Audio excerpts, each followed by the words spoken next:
before you know it, you'll forget about the end game vision. You will throw your goals away because the goals were not strongly enough impressed on the subconscious mind to withstand the challenge of the quote unquote reality that you can see with your eyes. Vision is stronger than sight. Sight is what you can see with the human eye, and the human eye is relatively average.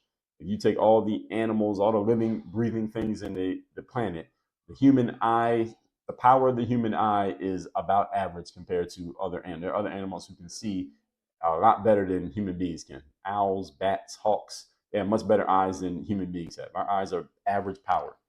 But the brain, the mind, our vision is 1,000 times stronger than anything that any animal has mentally. And this is the reason why we dominate animals, even though there are many animals out there like alligators, bears, and lions who are bigger, faster, and stronger than human beings. But the reason we can dominate them is because we're smarter than them. We have our brains, and we can do things with our brains that they can't do, and that they cannot overcome with their muscles. So this is why your subconscious mind has to be properly conditioned.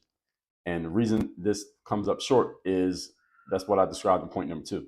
Many people are unaware, and let alone can they do it. This is the discipline, and first of all, understanding it and then using it on a consistent basis. That's the work. Remember how I described it to you, folks. Showing up consistently to do the work. Don't I say that every day when I open the show?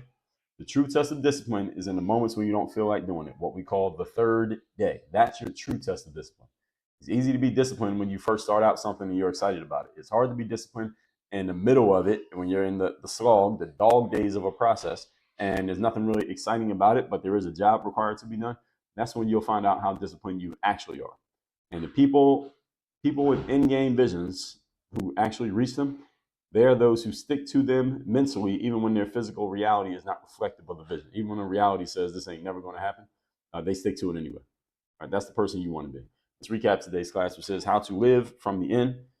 Point number 1, decide what the end game will be. You need to know what it is so that you can create a vision for yourself for your future. Number 2, condition yourself to feel and think as if you will once you have actually reached that end game in tangible form. So you have to exist in that space in your mind and in your spirit and energy before you can exist in that space in actual activity and action. And then number 3, this is the discipline and mental toughness.